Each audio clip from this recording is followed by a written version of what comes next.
నమస్తే. ఈరోజు మనం యూనికేర్ హోమియోపతి వైద్యులు డాక్టర్ రాధికాదేవి గారితో డయాబెటీస్ అంటే ఏమిటి, దాని గురించి క్లుప్తంగా మాట్లాడి మనకున్న సందేహాలు కూడా క్లియర్ చేసుకుందాం. నమస్తే డాక్టర్. నమస్కారం.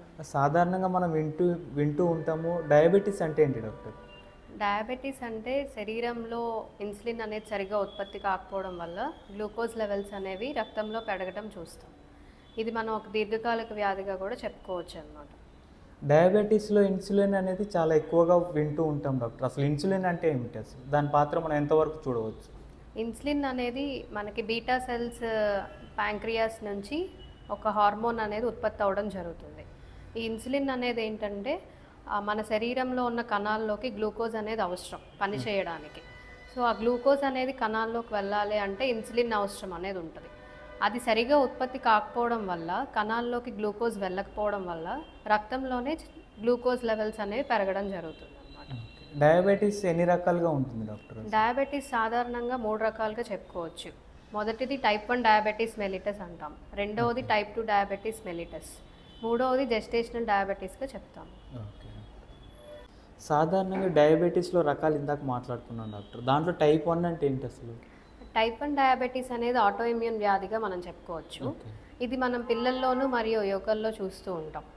ఈ టైప్ 1లో వచ్చేటప్పటికి ఇన్సులిన్ ఉత్పత్తి చేసే బీటా కణాలని చెప్పుకున్నాం కదా, అది ఏంటంటే ఆ ఇమ్యూన్ సిస్టమ్ అనేది ఈ బీటా సెల్స్ మీద దాడి చేయడం వల్ల ఇన్సులిన్ ఉత్పత్తి అనేది పూర్తిగా ఆగిపోతుంది.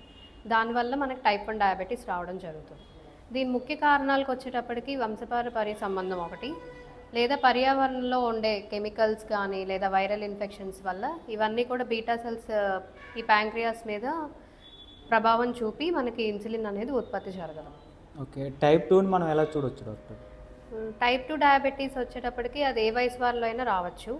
ఇదేంటంటే శరీరంలో ఇన్సులిన్ అనేది సమపాలనలో కావాల్సినంత ఉత్పత్తి కాకపోవడం వల్ల రక్తంలో షుగర్ లెవెల్స్ అనేవి పెరుగుతాయి అన్నమాట. వీటి కారణాలు వచ్చేటప్పటికల్లా అధిక బరువు, సరైన వ్యాయామం లేకపోవడం, ఆహారపు అలవాట్లో ఉన్న మార్పులు, అంటే ఎక్కువగా కార్బోహైడ్రేట్స్, అన్హెల్దీ ఫ్యాట్స్ తీసుకోవడం వల్ల, లేదా స్మోకింగ్, ఆల్కహాల్ ఎక్కువగా తీసుకోవడము, లేదా ఇంకా మనం పర్యావరణంలో ఉన్న కెమికల్స్ అనుకోవచ్చు, మానసిక ఒత్తిళ్ళు, ఇవన్నీ కూడా వాటికి దారితీస్తాయి. ఇవన్నీ కూడా మనకి ఇన్సులిన్ ఉత్పత్తి సరిగా చేయనీయకుండా రక్తంలోనే షుగర్ లెవెల్స్ని పెరిగేలా చేస్తుంది అన్నమాట. ఓకే. ఇప్పుడు గర్భిణీ స్త్రీలలో కూడా డయాబెటీస్ వచ్చే అవకాశం ఉంటుందా? గర్భిణీ స్త్రీల్లో కూడా వస్తుంది. దాన్నే మనం జెస్టేషనల్ డయాబెటీస్ అంటాం అన్నమాట. కానీ వారిలో వచ్చేది ఏంటంటే ఇది తాత్కాలికంగానే, ఓన్లీ ఆ ప్రెగ్నెన్సీ టైంలో పీరియడ్లో వరకే చూడటం జరుగుతుంది. ఓకే. సాధారణంగా డయాబెటీస్ లక్షణాలు ఎలా ఉంటాయి డాక్టర్? డయాబెటీస్ లక్షణాలకు వచ్చేటప్పటికల్లా విపరీతమైన ఆకలి, విపరీతమైన దాహం, ఎక్కువగా మూత్ర విసర్జన చేయడము, ఆకస్మికంగా బరువు తగ్గిపోవడము, అలసట, నీరసం అనిపించడం, అరికాళ్ళు, అరిచేతులు మంటలు, తిమ్మిర్లు, ఇంకా గాయాలు కూడా తొందరగా మానము అన్నమాట వీళ్ళకి. ఓకే. దాన్ని ఎలా నిర్ధారిస్తారు డాక్టర్? షుగర్ ఉందనేసి ఎలా నిర్ధారిస్తారు? నిర్ధారించడం వచ్చేటప్పటికి వీళ్ళు వ్యాధి లక్షణాలు బాగా పరిగణించిన తర్వాత రక్త పరీక్షలు చేయడం జరుగుతుంది.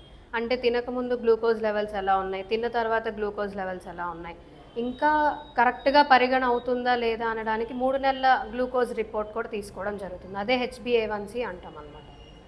ఓకే. దాన్ని డయాబెటీస్కి ఎలాంటి జాగ్రత్తలు తీసుకుంటే బాగుంటుంది డాక్టర్?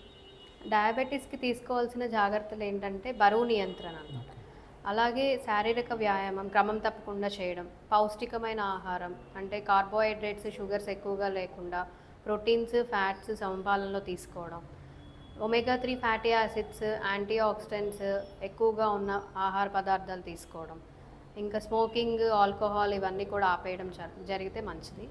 ఇంకా అధిక స్ట్రెస్, మానసిక ఒత్తిళ్ళు ఇవన్నీ కూడా తగ్గించుకుంటే ఇంకా బాగుంటుంది. ఓకే. డయాబెటీస్ కాంప్లికేషన్స్ ఎలా ఉంటాయి డాక్టర్ సాధారణంగా? డయాబెటీస్ కాంప్లికేషన్స్కి వచ్చేటప్పటికల్లా నాడీ సంబంధిత వ్యాధులు, కంటి సంబంధిత వ్యాధులు, హృదయ సంబంధిత వ్యాధులు, అల్సర్స్, గ్యాంగ్రీన్, గాయాలు త్వరగా మానకపోవడము, ఇవన్నీ చూస్తూ ఉంటాం. వాటినే క్లుప్తంగా మనం diabetic retinopathy, diabetic neuropathy, diabetic నెఫ్రోపతిగా చెప్పడం జరుగుతుంది.